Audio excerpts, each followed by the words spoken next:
Olá pessoal, tudo bom? Vamos assistir mais uma aula de Química. E no final do vídeo, não esqueça de dar o seu like. Abraços! Bom pessoal, continuando com o nosso estudo das funções orgânicas, a última etapa, que agora serão abordadas as funções halogenadas e sulfuradas. Cada uma com a sua importância. As sulfuradas nem tanto em termos de vestibular, mas as halogenadas elas costumam aparecer com certa frequência. Então, quais seriam essas funções que a gente vai estudar hoje aí?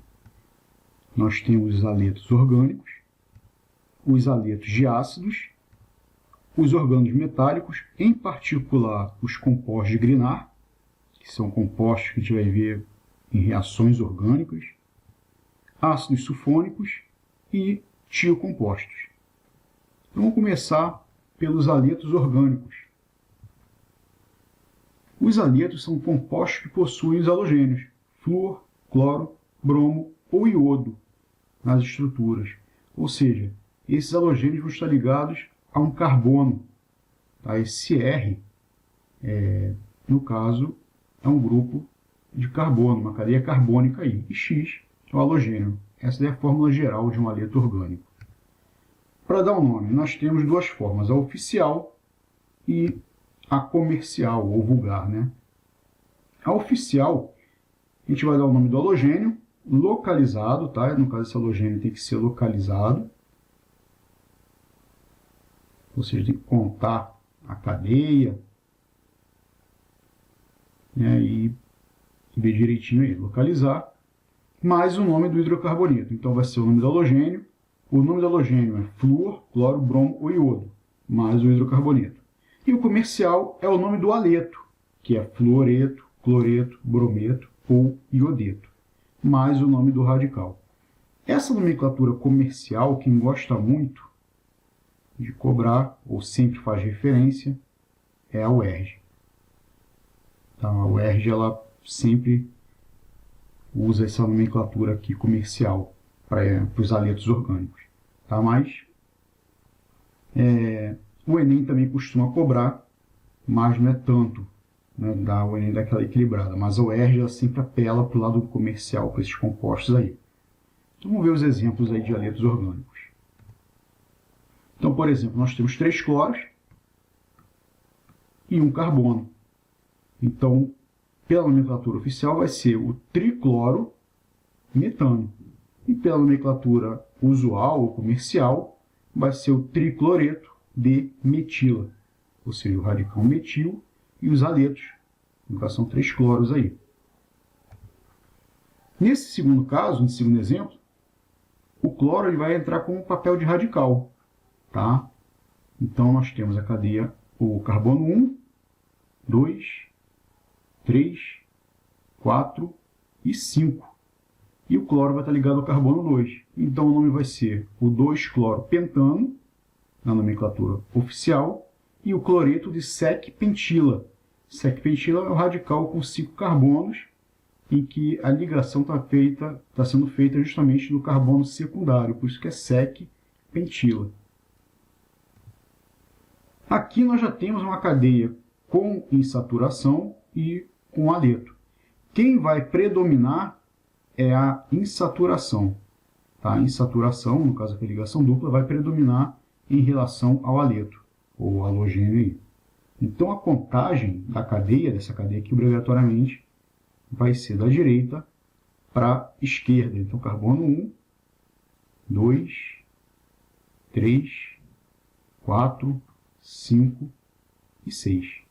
Temos aqui esse CH3 que vai ser o radical, metil, e o bromo, que também vai fazer parte do radical aí, ele vai entrar como radical. Então a gente vai ter o nome 5-bromo, 3-metil, X, 2-eno. Cadeia com 6 carbonos, ligação dupla no carbono 2. Aqui, nome bem simples, no caso nós temos o flúor e o benzeno. Então vai ser fluorbenzeno ou fluoreto de fenila. Lembrando novamente que fenil é o radical do benzeno. Não confundir fenil com benzil, que são coisas um pouco diferentes. A outra função são os aletos de ácidos. Eles são provenientes da substituição da hidroxila do ácido carboxílico por um halogênio. Então a gente vai tirar a hidroxila presente no ácido carboxílico e colocar um halogênio aí. Então nós temos aqui, por exemplo, o ácido, né, a estrutura do ácido carboxílico. Essa hidroxila vai ser retirada para a entrada do halogênio em questão. Lembrando que X pode ser flúor, cloro, bromo ou iodo. Geralmente é cloro e bromo. Tá? O flúor quase não entra, porque o flúor é muito reativo e o iodo é muito grande. Então acaba dando um impedimento aqui na molécula. Geralmente é cloro ou bromo. Para dar um nome, a gente vai se basear na nomenclatura dos ácidos, onde a gente vai colocar o nome do aleto, ou seja, fluoreto, cloreto, brometo ou iodeto. E em seguida trocar a terminação ico, que é do ácido, por ila, que é associado ao aleto de ácido aí. Então, por exemplo, nós temos aqui o cloreto de etanoíla. O ácido era etanóico, o ico vira ila, então cloreto de etanoíla. Nesse exemplo, vai ser o brometo de benzoíla, né? Aqui é o ácido benzoico, dioico, de ico, né? Vira ila, brometo de benzoíla. Aqui, o nome já vai ser um pouquinho diferente, né? Porque a gente vai ter a presença de radical, né? Então vai ser, então aqui nós vamos ter carbono 1, carbono 2, 3, 4 e 5. Então vai ser o cloreto de 2-etil,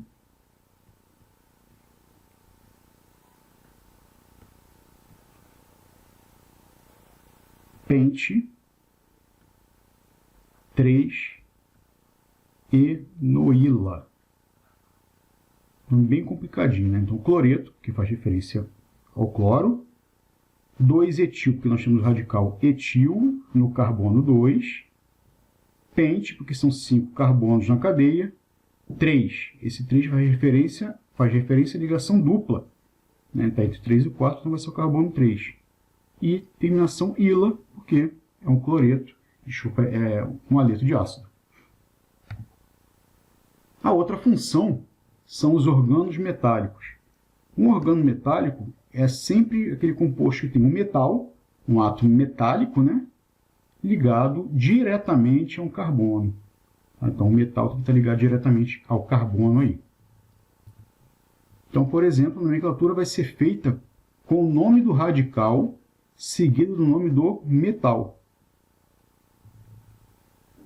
Então, aqui, o radical tem 1, 2, 3, 4.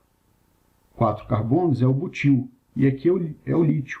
Então, vai ser butil, lítio. Aqui nós temos um organo metálico que foi muito importante, tá?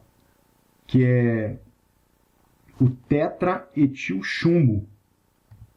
O tetraetilchumbo ele era muito utilizado em antidetonante de gasolinas, né? Era um aditivo para a gasolina para evitar a explosão dela em motores, né? Mas ele poluía muito o ambiente devido ao chumbo. Então foi retirado aí do composto, mas ele foi muito utilizado. Então o nome tetraetil, que são 4 radicais etil, e o chumbo presente também na estrutura.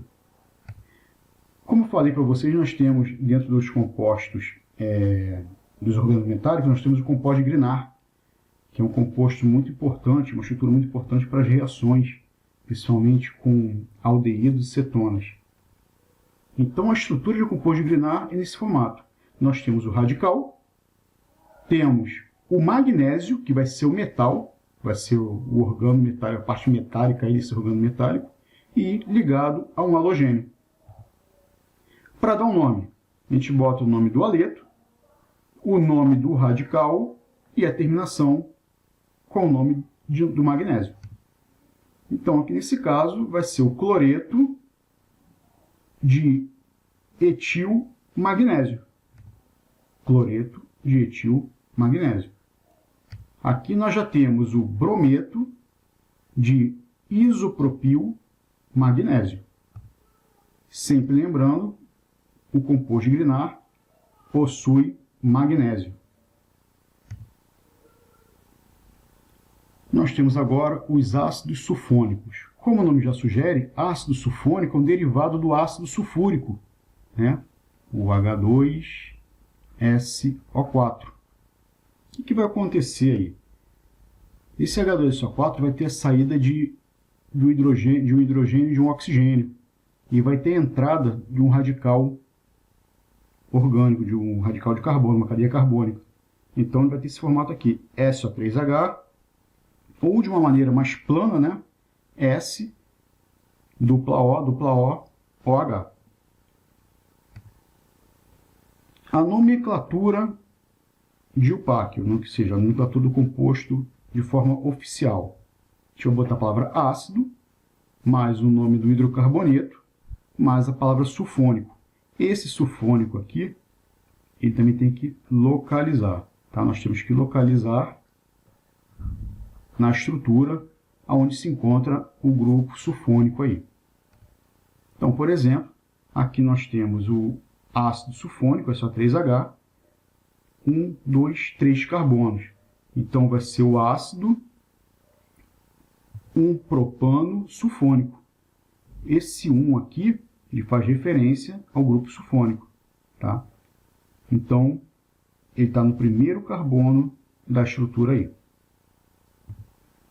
Aqui nós já temos a presença dele no aromático.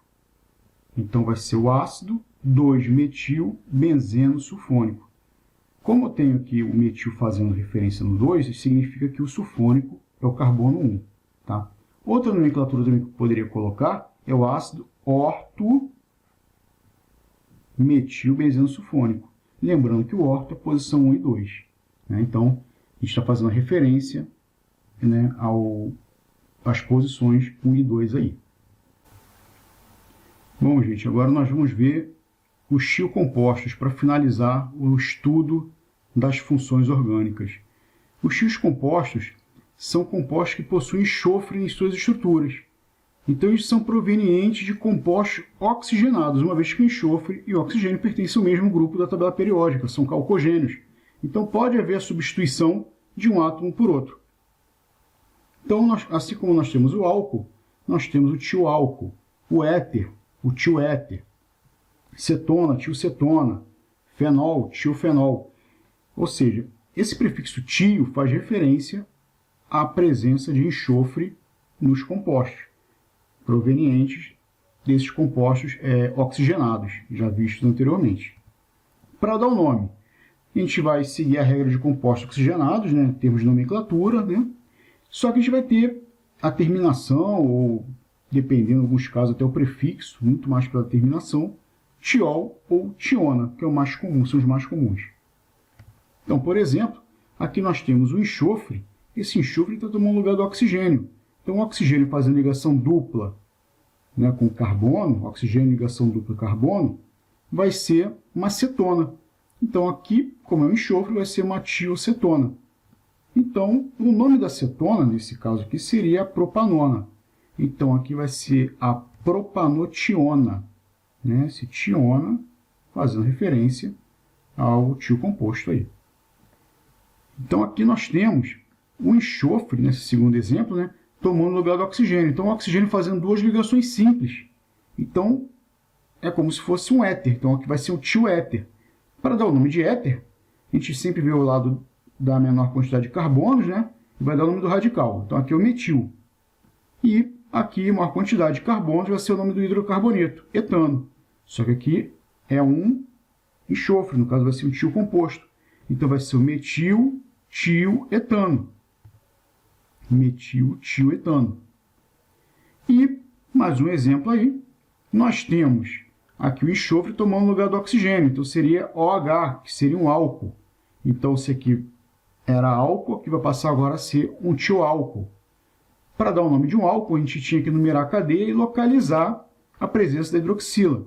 Aqui é a mesma coisa, então aqui vai ser o carbono 1, carbono 2, carbono 3 e carbono 4. Então, são 4 carbonos. Então, vai ser o butano 2-tiol, ou seja, esse 2 aqui faz referência à presença do enxofre, ou seja, a localização do enxofre dentro da cadeia carbônica. Tá certo? Então, com isso, pessoal, finalizamos o estudo das funções orgânicas, tá? Com as regras de nomenclatura, oficial e não oficial. E espero que tenham gostado, espero que tenham entendido. Dá aquela curtida no canal, dá aquele apoio, tá certo? E tudo de bom, um abraço, até a próxima!